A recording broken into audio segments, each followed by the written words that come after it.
из Якутска. Здравствуйте! Сегодняшнюю нашу встречу из цикла «Чемодан истории» мы начинаем в Республиканском центре национальных видов спорта имени Василия Манчары, спорткомплексе «Мадун». Почему здесь? А потому что этот комплекс и есть место работы нашего главного героя Владислава Петровича Коротова. Приглашаем вас.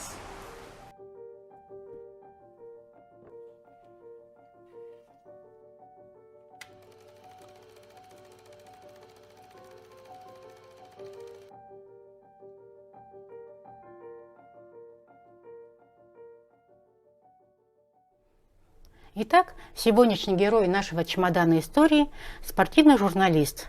Человек, имя которого вписано в истории якутской журналистики на протяжении уже более 20 лет. Мы можем даже сказать, что это практически Николай Озеров нашей республики.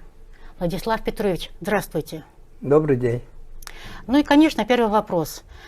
Я прочитала в визитке, да, вы человек, который прожили определенную жизнь в селе Сунтар, Сунтарского района.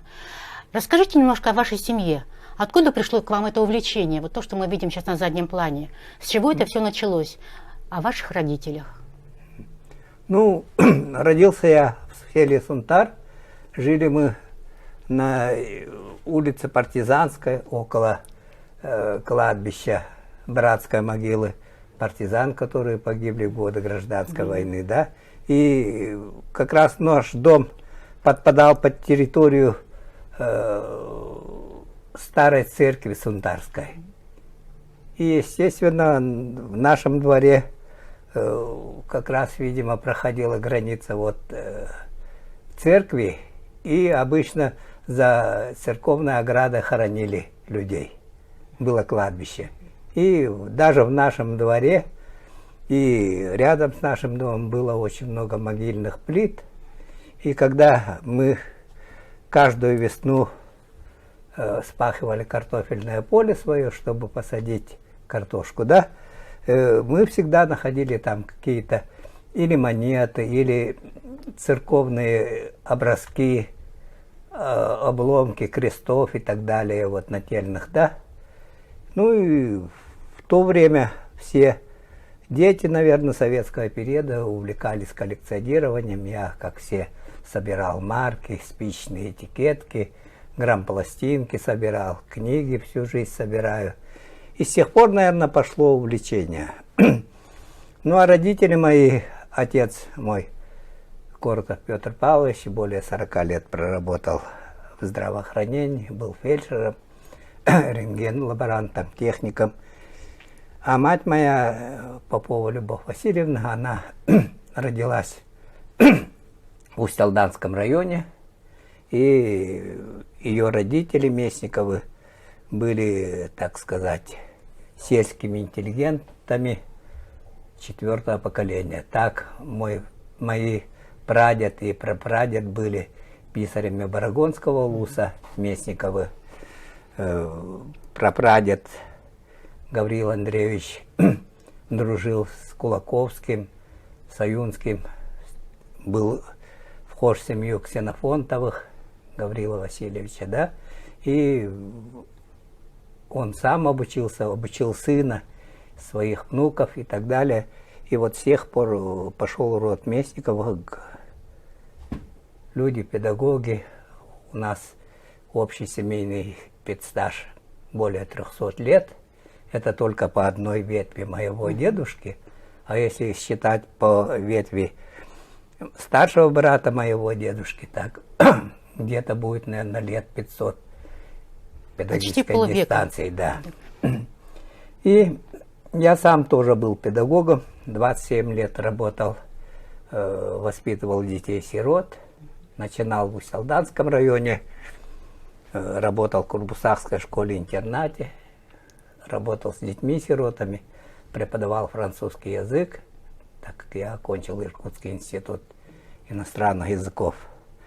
И потом полностью перешел на воспитательскую работу. Работал в Тайбухойском детском доме Сунтарского района. Последние годы педагогической деятельности работал в Хатасской республиканской школе для детей с девиантным поведением, то есть для малолетних преступников, да. И 20 лет назад я резко сменил профессию и пошел работать в журналистику. Писал я всю жизнь, с тех пор, как начал работать учителем.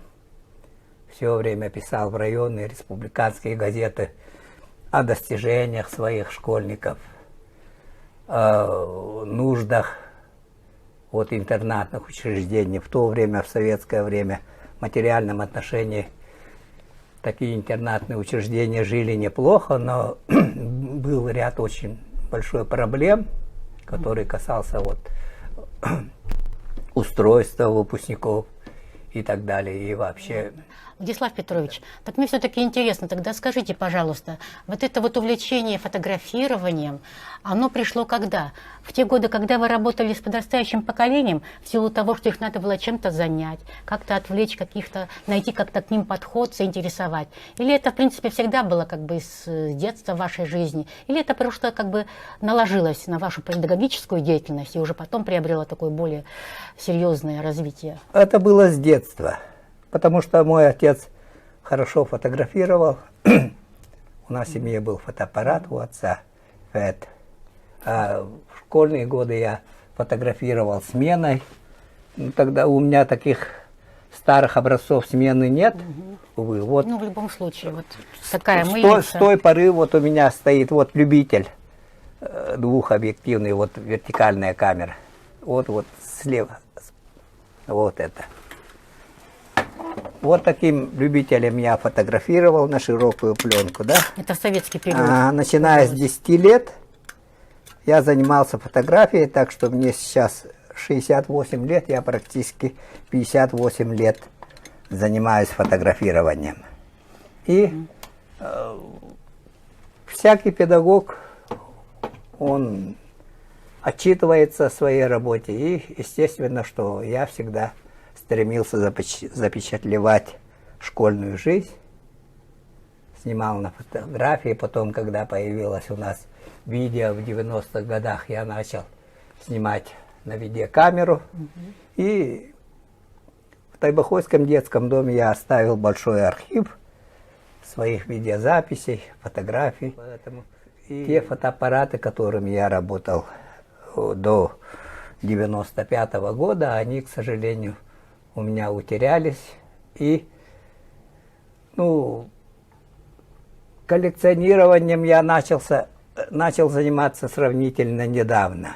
Вот в 2016 году мой друг Платон Эверстов из Верхоянского района, он постоянно приезжал сюда к нам на спортивные соревнования, мы с ним обменивались своими какими-то сувенирами, предметами коллекционирования. Он сказал мне: Петрович, ты все время людям привозишь там монеты, боны, значки, а почему сам не занимаешься? Коллекционируем. То есть да, вам подсказал почему друг. сам? Почему сам? Я действительно подумал, почему это я сам не занимаюсь? Так, и с тех пор я начал.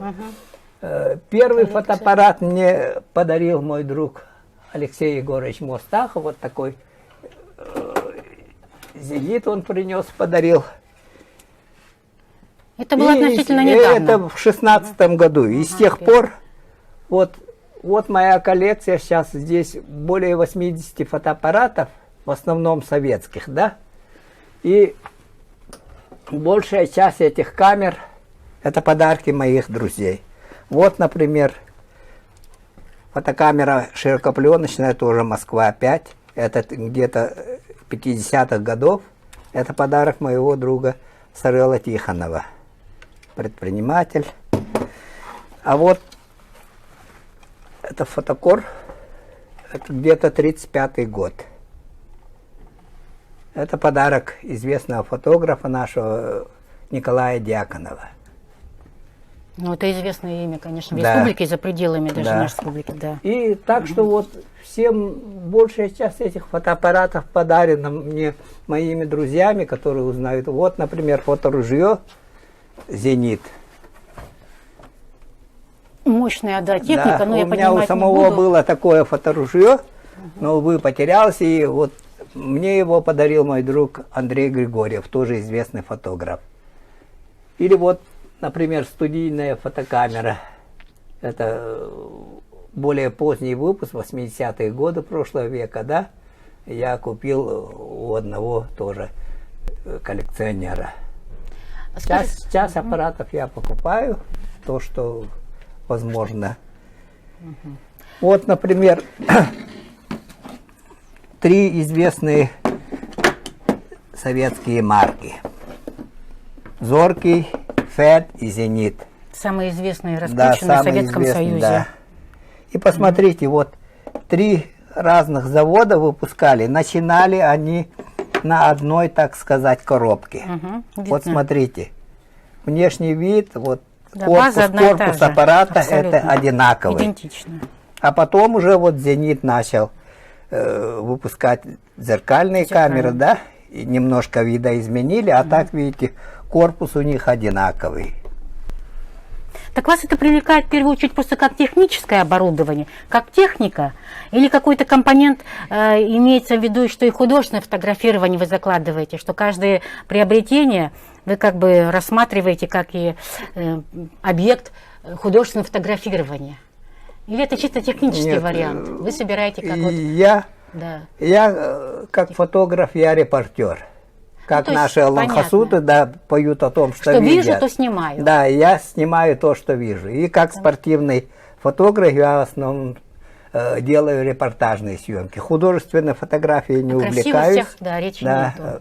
У меня супруга тоже занимается фотографированием. Вот она более-менее... Но она тоже как... Не вы, она любитель. Она любитель не связана тоже. никак профессионально. Да. И она больше внимание обращает на художественную сторону. Красивый кадр сделать, а я всегда стараюсь запечатлеть момент спорта, когда человек побеждает, когда у него эмоции проявляются. И вот это я стараюсь ухватить.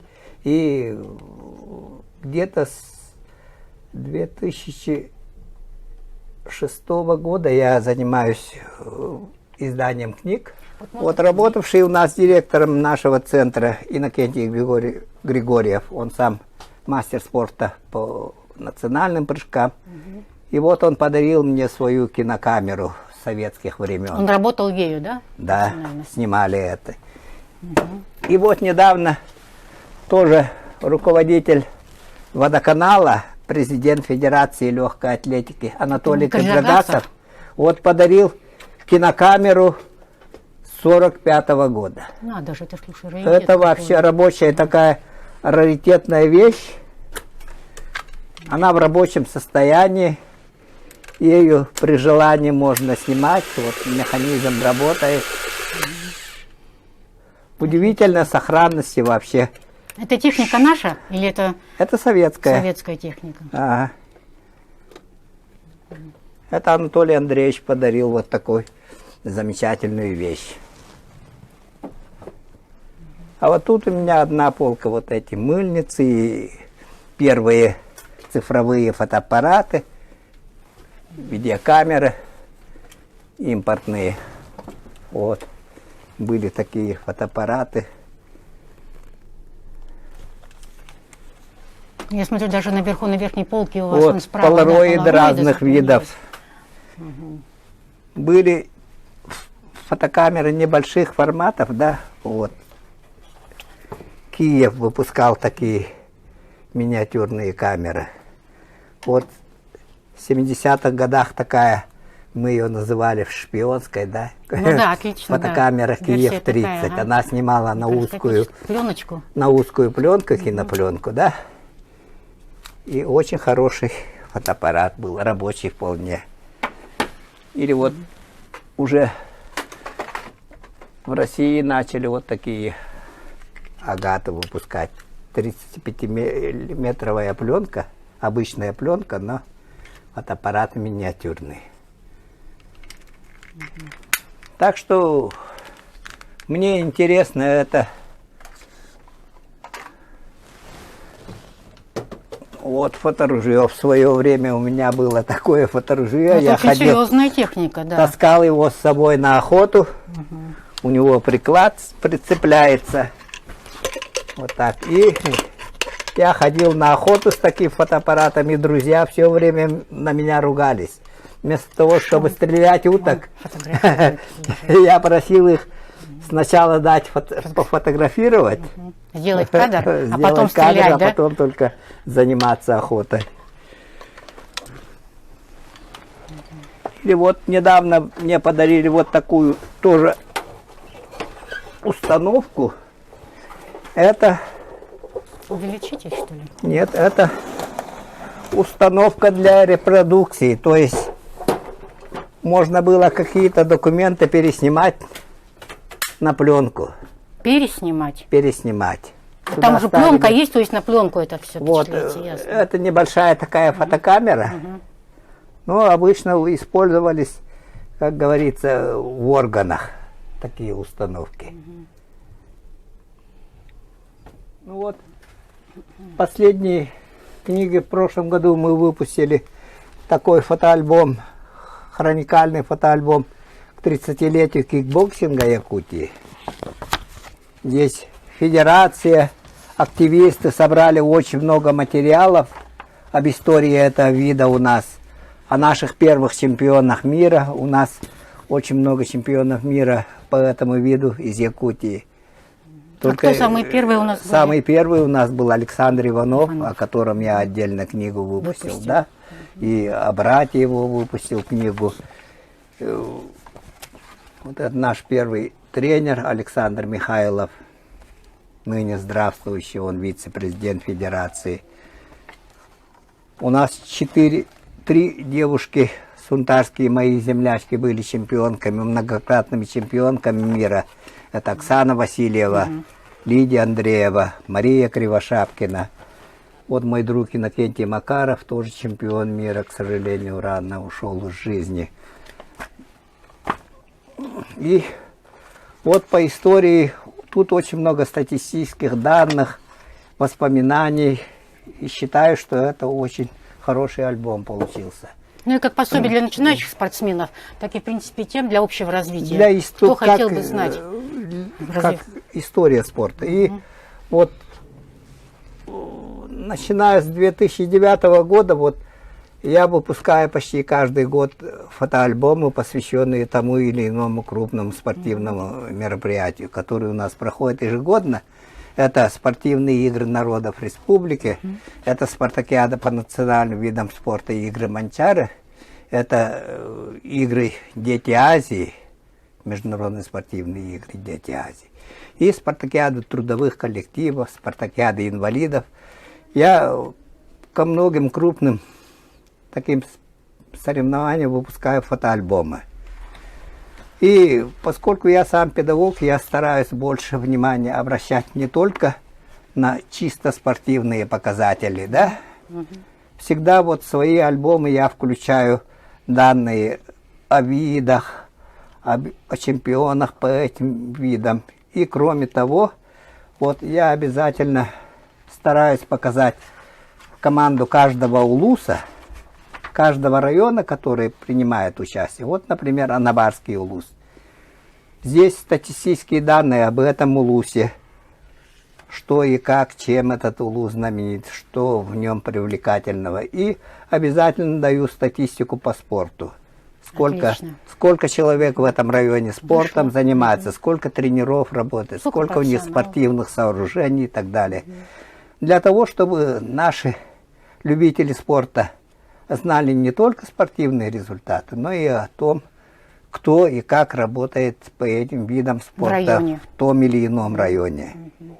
И вот у меня уже сложилась такая традиция. Сейчас я готовлю фотоальбом по прошедшим в прошлом году играм Манчары в горном районе.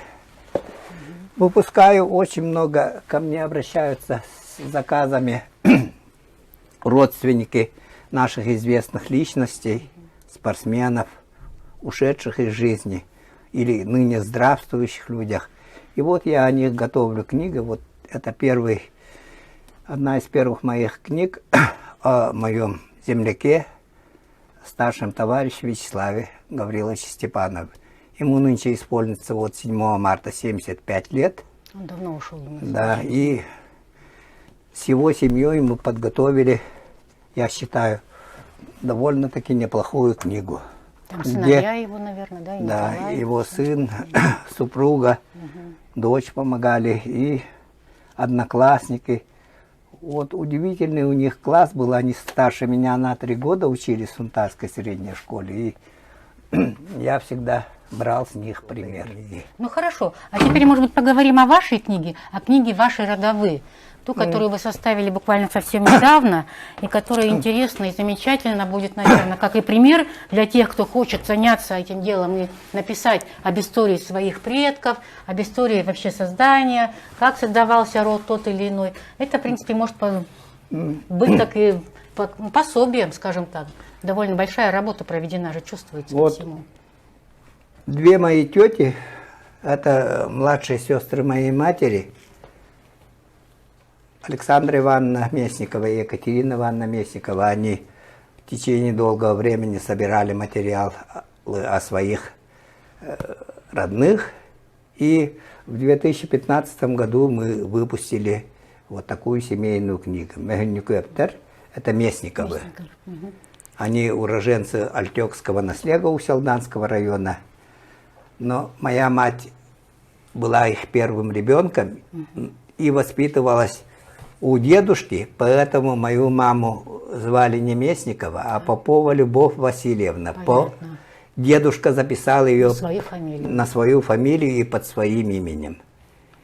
И вот в этой книге мы с моими тетями, они собрали очень большой материал и вот составили такую генеалогическую таблицу.